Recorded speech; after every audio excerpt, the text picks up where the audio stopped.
Next question 21 से start करते हैं। हमने 20 तक सारे क्वेश्चन फिनिश कर दिए, जिसमें से हमने 15 तक किए थे। 3 पैराग्राफ थे हमारे, 5 क्वेश्चंस। अब सबसे पहले हमें डायरेक्शंस पढ़नी है। Each items in the section consist of a sentence with an underline word following by 4-word group of words and select the option that is nearest in meaning to the underlined word and mark your response on the answer sheet accordingly। तो first है हमारा हर्बिंगर। हर्बिंगर का means होता है, ये आप note भी कर सकते हो यहाँ पे, इसका मतलब होता है advance messenger, advance messenger. Then next question है हमारा the vista of the village is beautiful. अब विलेज ब्यूटीफुल है, उसका क्या, उसकी लोकेशन ब्यूटीफुल है, उसका लैंडस्केप ब्यूटीफुल है, उसका फीचर ब्यूटीफुल है। विटिलिटी, फीचर और लोकेशन तो एक ही चीज़ हो गई देखने वाली, तो ये तो ऑप्शन तो हो नहीं सकते। जैसे विटिलिटी का हमें मतलब अभी के लिए कुछ पता नहीं चल रहा है, तो ये लैंडस्केप यानी वहाँ का जो विलेज का जो लैंडस्केप होता है, जो विस्टा होता है, वो काफ़ी ज़्यादा ब्यूटीफुल होता है। तो आंसर नंबर ए।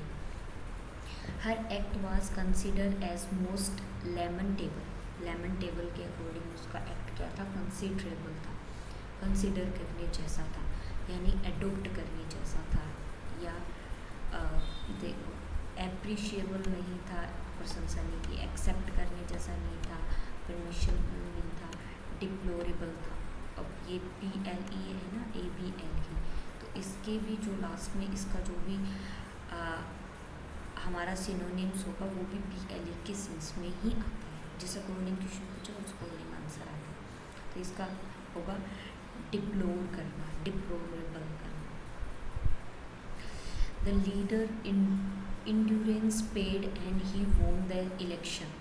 लीडर ने क्या किया, इंड्योरेंस पे किया। इंड्योरेंस का मतलब उसने पेशेंस दिखाया, उसने अपनी ग्रिप रखी और उसने इलेक्शंस को जीता। तो सक्सेस तो कुछ मीन नहीं कर रहा है कि लीडर ने सक्सेस पेड की, नो इनिग्मा या कैपेसिटी पे की, नहीं, पेशेंस उसने पेड किया, पेशेंस को बनाए रखा, देन वो इलेक्शन में क्या हो गया, जीत गया। देन नेक्स्ट क्वेश्चन है we are planning a joint for a while during winter. Winter में हमने क्या किया, प्लानिंग किया जोंट का। जोंट मीन्स हमें देखना पड़ेगा, ये एलिमिनेट कर सकते हैं हम। अब देखो डेलिब्रेशन, इंटरसेक्शन और एसोसिएशन। एसोसिएशन का मतलब होता है किसी चीज़ में शामिल होना, तो ये प्लानिंग में तो शामिल नहीं होना, ये विंटर की प्लानिंग करना है। तो इंटरसेक्शन होना और एसोसिएशन होना एक ही बात है। एक्सपेंडिशन करना, एक्सपेंड करना कि प्लानिंग के लिए हम कुछ एक्सपेंड कर रहे हैं ड्यूरिंग विंटर के टाइम में, तो इसका ऑप्शन नंबर सी हो जाएगा आंसर। देन अब है हमारे पास कंप्लीशन ऑफ सेंटेंस को हमें कंप्लीट करना है। सबसे पहले हम डायरेक्शंस को पढ़ेंगे। The following items have one part of sentence followed by 4 alternatives हमें मिलेंगे। Complete the sentence by choosing the correct alternatives and mark your response on your answer sheet accordingly. तो इसमें फर्स्ट क्वेश्चन है it is not that I do not take a decision, कि ऐसा नहीं है कि मैं डिसीजन नहीं ले सकता। तो फिर कैसा है, ऐसा नहीं है कि मैं डिसीजन नहीं ले सकता, सभी ऑप्शंस पढ़ते हैं। I decided not to take a decision, मैंने डिसाइड किया कि मैं डिसीजन लूँगा नहीं, या डिसीजन नहीं लूँगा। आई do not decide A decision, मैंने कोई डिसीजन डिसाइड नहीं किया। I had not taken a decision, मैं डिसीजन नहीं ले चुका हूँ। ये पास्ट में जा रहा है तो पास्ट की तो कोई बात ही नहीं है, ये दोनों पास्ट में जा रहे हैं, पास्ट की कोई बात नहीं है हमारे पास, तो इसमें मैं डिसाइड नहीं कर सकता, ये इसका कुछ सेंस नहीं बन रहा। आई डिसाइड, मैंने डिसाइड किया not to take a decision, कि मैं कोई डिसीजन नहीं लूँगा, इसीलिए मैं कुछ डिसीजन नहीं लेना चाहूँ। देन नेक्स्ट क्वेश्चन है if I were in your position, ये तो हमें पता है, इसके बाद वुड आता है और उसके बाद जो भी हमारे मॉडल्स रहते हैं उनके बाद वर्ब की फर्स्ट फॉर्म आती है। तो इसमें ये हैड बीन से स्टार्ट है तो ये होगा नहीं, ये वुड नॉट बीन हैव आ गया, ये होगा शुड से स्टार्ट में, आंसर हो जाएगा हमारा B. I were in your position I would not accept this compensation. जैसे कि if I were you so I would like you, कि मैं तुमको पसंद करता, ऐसे कुछ होते हैं ना I would करके उस सेंस में. Then next question है having written many novels and short stories, कि मेरे पास रिटर्न में बहुत सारी स्टोरीज एंड शॉर्ट स्टोरीज और नॉवेल्स हैं. She can't be feeling about life, वो अपनी फीलिंग्स के बारे में, अपनी लाइफ की फीलिंग्स के बारे में नहीं है जो मेरे पास है. She is to feel life too big to understand, कि हम फील करते हैं लाइफ को कि big understanding. She would not have been feeling for life, life के लिए feeling. She feels life is to goes to understand, कि मेरे पास रिटर्न में बहुत सारे नॉवेल्स और शॉर्ट स्टोरी है और वह फील करती है लाइफ के बारे में कि उसको अंडरस्टैंड करना बहुत ज़्यादा वास्ट है, बहुत ज़्यादा क्या है, बड़ी चीज़ है. तो आंसर नंबर हो जाएगा इसके according D. There are many career options, यहाँ पे बहुत सारे कैरियर के ऑप्शन हैं. You can choose any of them, तुम इनमें से कोई चूज़ कर सकते हो. तो ये तो मोस्ट अप्रोप्रिएट लग रहा है.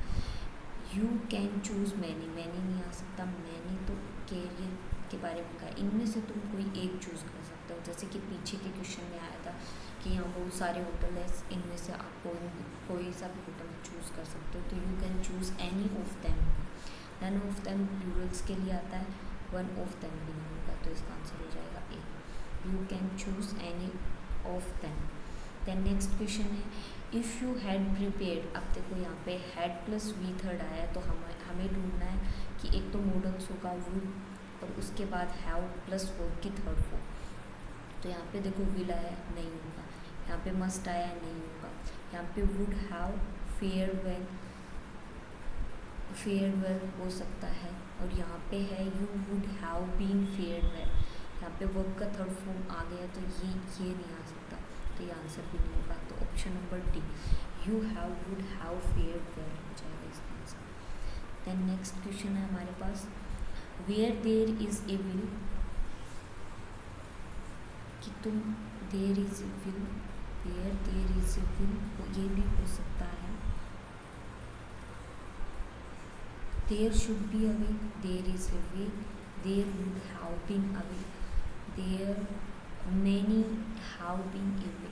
अब देखो ये ना तो ये फ्यूचर में जा रहा है ना ये पास्ट में जा रहा है, ये भी नहीं होगा. तो यहाँ पे आंसर हो जाएगा B. Where there is a way, जहाँ तुम जाना चाहते हो देयर इज़ ए वे, वहीं से रास्ते खुल जाते हैं. देयर इज़ ए विल, जहाँ तुम जाना चाहोगे देयर इज़ ए वे, वही रास्ता आ जाएगा. तो इसका हमारा option number B correct answer है.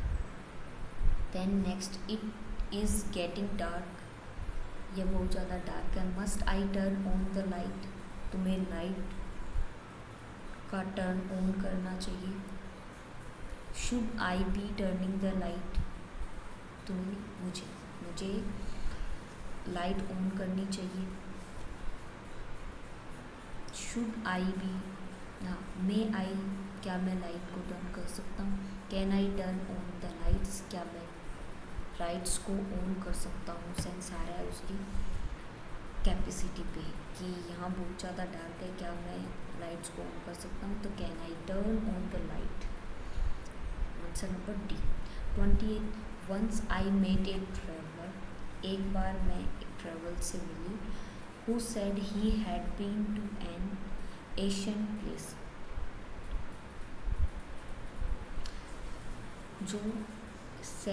जो उसने कहा कि ही हैड बीन पर जाना चाहता है एशियन प्लेस पे. He said he had been an Asian place, उसने कहा, मतलब कंजक्शन तो आना चाहिए कि एक बार मैं ट्रेवल से मिली जिसने कहा कि मैं एशियन प्लेस पे जाना चाहता हूँ, एशियन प्लेस पे जा रहा हूँ. हु कैन बी सेड, ये तो इंटेरोगेटिव बोलता है, इंटेरोगेटिव नहीं हो, कंजक्शन आना चाहिए, भी नहीं होगा, ये भी नहीं होगा. तो ऑप्शन नंबर ए हमारा हो जाएगा correct answer. Then next question है man is greatest truth of all. Man सबके लिए बिगेस्ट ट्रूथ है। Nothing can be with him, उसके साथ कुछ भी नहीं हो सकता। There is nothing beyond him, उसके बियॉन्ड, इसके अलावा कुछ और नहीं है। There can't be nothing to, तो कांट भी ऐसा कुछ नहीं हो सकता, इस सेंस में नहीं जाएगा। There is nothing truth about, truth तो है, ट्रूथ के बारे में तो बोल ही रहा है, तो ये आंसर भी नहीं होगा। मैन इज़ ग्रेटेस्ट ट्रूथ है, मैन ग्रेटेस्ट ट्रूथ है, इसके अलावा इसके पीछे कुछ भी नहीं। There is nothing beyond him, answer number B. Then next 30 question, if your life is circumscribe by habits alone, यदि तुम्हारी लाइफ सर्कमस्क्राइब है हैबिट अलोन, हैबिट की वजह से, you were mainly an imitating machine, तुम्हें केवल इमेटिंग मशीन, यू वर, तुम एक केवल इमेटिंग मशीन हो, ऐसा तो कुछ नहीं। You are mainly an imitating machine, okay, ये प्रेजेंट में जा रहा है तो सामने वाला भी प्रेजेंट में होगा, पास्ट में नहीं हो सकता, पास्ट में नहीं हो सकता। You can be living in emitting world, world में नहीं है, मशीन्स, मतलब तुम्हारी हैबिट ऐसी है कि तुम अलोन रहना चाहते हो, तो इसका मतलब ये नहीं है कि तुम ओनली फॉर मशीन्स हो। तो 30 में हो जाएगा हमारा आंसर नंबर बी। देन हमारा नेक्स्ट क्वेश्चन है, हमें ऑर्डरिंग करना है सेंटेंस की, वर्ड्स ऑफ सेंटेंस की। तो सबसे पहले हम डायरेक्शंस को पढ़ेंगे। Each of the following items in this section consist of the sentence, parts of which have been jumbled, these part have been labeled P, Q, R, S. Given below each sentence are 4 sequence, namely A, B, C and D. You are required to rearrange the jumbled part of sentence and mark your response accordingly. तो सबसे first जो question है, सबसे पहले हमें options को देखना है। ऑप्शंस में देखो क्योंकि हमारे 50% चांस है ये हो सकते हैं। तो सबसे पहले हम एस और आर को चेक करते हैं। एस हो सकता है फोटो इलेक्ट्रिक सेल्स हो सकता है, आर हो सकता है which convert light energy into electric energy, कौन सी एनर्जी विच कन्वर्ट लाइट, कौन सी एनर्जी कन्वर्ट कर सकती है, तो इसका मतलब आर नहीं होगा, आर से पहले कुछ ना कुछ कनेक्ट है। उसके बाद हमें देखना है कि क्यू हो सकता है क्या। क्यू में देखते हैं रुबीडियम इज़ यूज्ड, रुबीडियम को यूज़ कर सकते हैं इन द फिलामेंट ऑफ, यानी रुबीडियम को हम एक फिलामेंट में यूज़ कर सकते हैं जो कि कन्वर्ट हो सकता है light energy into electric energy में, filament of photo electric cells में, जो कि कन्वर्ट हो सकता है लाइट एनर्जी से इलेक्ट्रिक एनर्जी में। तो ये देखो कनेक्ट करके है ना हमारा, इसका मतलब क्यू से स्टार्ट होगा, तो ये वाला नहीं हो सकता।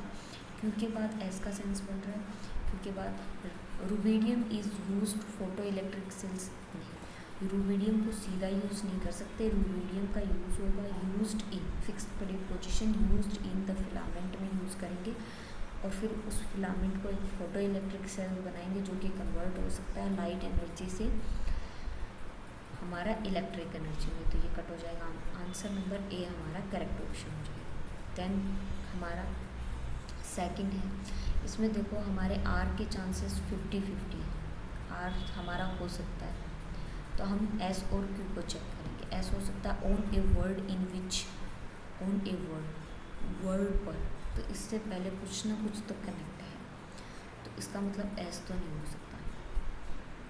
क्यू हो सकता है who has left his mark, कौन है जो लेफ्ट कर सकता है मार्क को, इसका मतलब ये है हमारा इंटेरोगेटिव, लेकिन लास्ट में इंटेरोगेटिव नहीं है, तो इसका मतलब क्यू से भी स्टार्ट नहीं हो सकता, आर से स्टार्ट होगा। This is the final word of an education philosopher, कि यह final word of educational philosopher का है।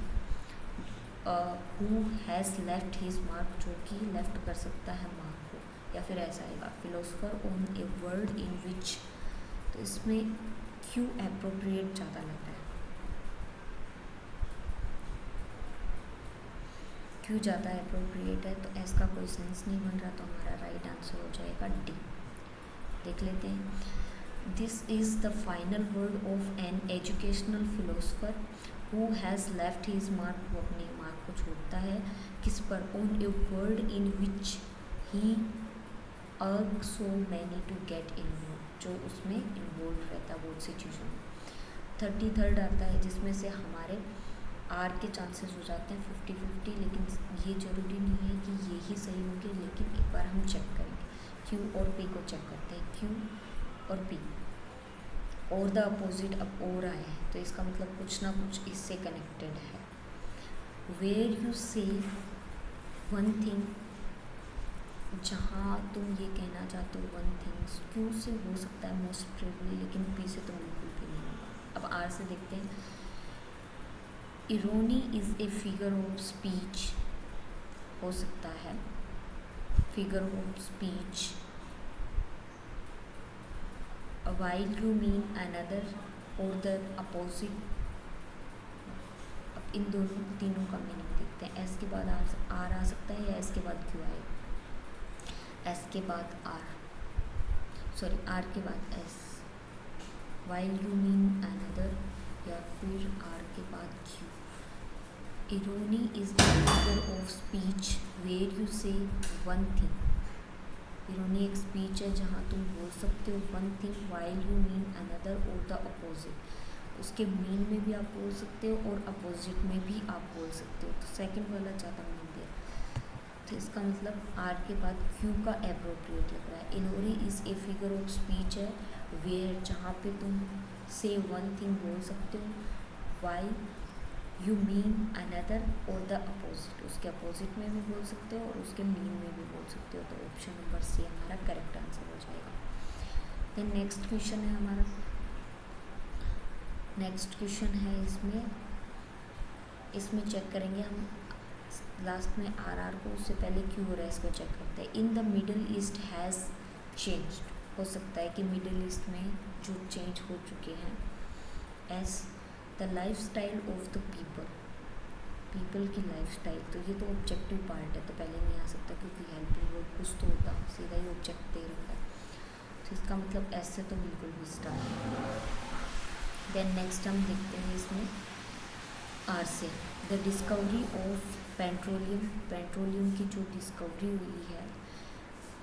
उसके बाद क्यू आ सकता है। In the Middle East has change, Middle East में across the world the life style of the people, इसका मीन ये है। और अक्रॉस द वर्ल्ड या तो पी लास्ट में आना चाहिए या एस लास्ट में आना चाहिए, लेकिन क्यू से तो स्टार्ट नहीं है। द डिस्कवरी ऑफ पेट्रोलियम, तो हमारा क्यू से एंडिंग हो नहीं सकता। चेंज्ड के आगे कुछ ना कुछ ऑब्जेक्टिव पार्ट तो मिलेगा हमें वर्ड के बाद, तो इसका मतलब आंसर नंबर हमारा डी। एक बार चेक कर लेते हैं। The discovery of petroleum in the Middle East has change the life style of people की चेंज की है अक्रॉस द वर्ल्ड। 35 है, 35 है हमारा। क्यू के 50-50% चांसेस हैं, ये हो सकता है हमारा। देन आर और एस को चेक करते हैं। In the desert, in the desert, desert में हो सकता है। एस से देखते हैं। ड्यूरिंग इट्स लॉन्ग जर्नी, कौन सी जर्नी के दौरान ये हुआ, तो एस से तो बिल्कुल भी स्टार्ट नहीं होगा। क्यू से देखते हैं। The camels use fat as a source of energy, camel अपना यूज़ करते हैं फैट को, तो क्यू अप्रोप्रिएट लग रहा है। क्यू के बाद पी आना चाहिए या क्यू के बाद R. The camel use fat in the desert, desert में केमल नहीं, केमल यूज़ करते हैं फैट को as a source of energy में, तो ऑप्शन नंबर ए अप्रोप्रिएट लग रहा है। तो सी नहीं होगा, डी नहीं होगा, ऑप्शन नंबर ए हमारा करेक्ट आंसर हो जाएगा। जिसमें से हम देख लेते हैं एक बार। The camel use fat as a source of energy in the desert during its long journey, या फिर the camel use fat as a source of energy during its long journey in the desert, तो R last में होना चाहिए, तो option number A appropriate answer है। Then 36 में देखते हैं। 36 में देखो इसके 50% चांसेस है, ए भी हो सकता है बी भी। आर और एस को चेक करते हैं। डिस्क्राइब इन द स्टोरी, अब यहाँ पे देखो वर्ब आई है, तो इसके पहले कुछ ना कुछ सब्जेक्ट तो होगा ही होगा, सब्जेक्ट को ढूंढना पड़ेगा। द बिगनिंग और एस से तो स्टार्ट हो ही नहीं सकता और आर से भी स्टार्ट नहीं होगा, इसका मतलब क्यू से स्टार्ट होगा। The beginning and the concluding lines की स्टार्टिंग और लास्ट की जो भी लाइन है वो डिस्क्राइब करती है इन द स्टोरी को, लेकिन इसके बाद क्यों के बाद या तो ऐसा आना चाहिए या पी आना चाहिए। तो the beginning and the concluding lines और द इवेंट, ऐसा तो कोई ऐसा हो भी सकता है कि the beginning and including lines और द इवेंट्स, या फिर लाइन्स मस्ट सपोर्ट करती है द मेन पार्ट को और द इवेंट को डिस्क्राइब इन द स्टोरी, या फिर क्यों देखते हैं। The beginning and the concluding lines must supported the main part or the event describe in the story. A भी हो सकता है, बी भी हो सकता है, इसके दोनों आंसर है, दोनों ही अप्रोप्रिएट लग रहे हैं, तो आप कोई भी चूज़ कर सकते हैं। वैसे बी मोस्ट अप्रोप्रिएट लग रहा है, लेकिन ए भी सही। 37 देखते हैं, जिसमें से इसमें सारे ऑप्शन है, पी क्यू आर एस सभी हैं, तो सभी को एक एक चेक करना पड़ेगा। आप देखो इससे तो स्टार्ट हो नहीं सकता, तो पी नहीं आएगा क्योंकि क्वेश्चन मार्क आता है otherwise. R beautiful river Rhine ecosystem, अब ये हमारा ऑब्जेक्टिव पार्ट है, तो क्यू से भी स्टार्ट नहीं होगा, हो भी सकता है। 37 में क्यू से भी स्टार्ट हो सकता है, क्योंकि बहुत सारे ऐसे होते हैं ना, पैसिव में भी जा सकता है हमारा, ये पाई आया है इसमें, तो क्यू से भी स्टार्ट हो सकता है। लेकिन हम दोबारा से देखते हैं, एस हो सकता है चैलेंज्ड इनटू रिवर्स, तो इससे पहले हमारा सब्जेक्ट आना चाहिए, एस तो नहीं होगा बिल्कुल भी। आर हो सकता है by industrial pollution, by industrial pollution नहीं हो सकता। अब देखो ये हमारा सब्जेक्ट है, R beautiful river Rhine ecosystem, उसके बाद वर्ब आनी चाहिए, इज़ बीइंग सिस्टमेटिकली डैमेज्ड हो चुकी है बाई इंडस्ट्रियल पोल्यूशन से, तो इज़ बीइंग ये हमारा पैसिव में जा रहा है, तो इसका मतलब क्यू हमारा स्टार्टिंग होगा, तो ऑप्शन नंबर क्यू और पी का पेयर भी बन रहा है, क्यू पी का पेयर 2 में है, तो एस को हमने पहले ही एलिमिनेट कर दिया, सीधा नहीं आ सकता, तो ऑप्शन एप्रोप्रिएट होगा सी। देख लेते हैं एक बार, our beautiful river Rhine ecosystem is being systematically damaged हुई है बाय इंडस्ट्रियल पोल्यूशन से, जो कि चेंज्ड इनटू रिवर, जो कि हमें अभी चेंज देखने को मिला है रिवर्स में। दैन 38 है हमारा, इस पर एस के हमारे 50-50% चांसेस है, ये हो सकता है, लेकिन हम क्यू और आर को चेक करेंगे सबसे पहले। नियरनेस टू द व्यूअर हो सकता है, इट्स रेडी अवेलेबिलिटी एंड ये किसी से कनेक्ट कर रहा है, इसके मीन पैरेललिज्म को मेंटेन करेगा, पॉजिटिव वर्ड। अवेलेबिलिटी और नियरेस्ट, यानी आर और क्यू का पेयर बन रहा है हमारा, आर और क्यू।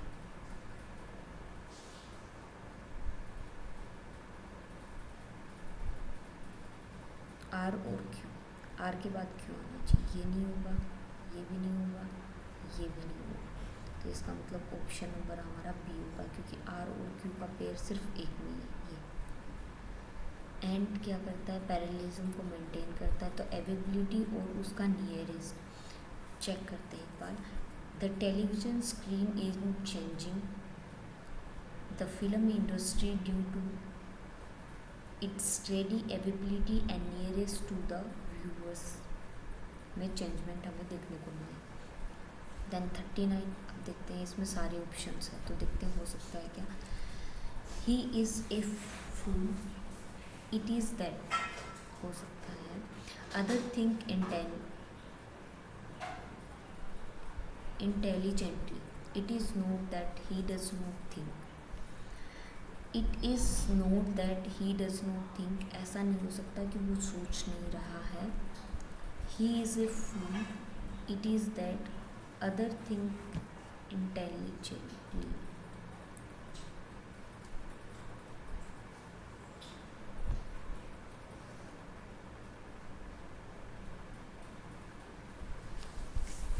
होना तो चाहिए आर सिस्टम। देखते हैं कि का पेयर बना के पी के बाद, he is a fool, it is that, ऐसा हो सकता है, ही नो पी तो नहीं आएगा, आर हो सकता है, इट इज़ नोट दैट, ऐसा नहीं हो सकता, ही इज़ फूल कि वह फूल है, इट इज़ दैट ऐसा हो सकता है,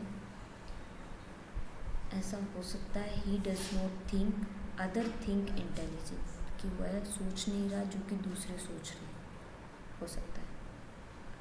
क्यू के बाद R, other think intelligently it is not that. S के बाद R, he does not think it is not that.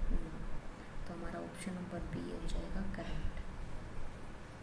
Okay, then next देखते हैं हमारा क्लोज टेस्ट। क्लोज टेस्ट को भी हम पूरा पढ़ेंगे, देन इसके आंसर करेंगे।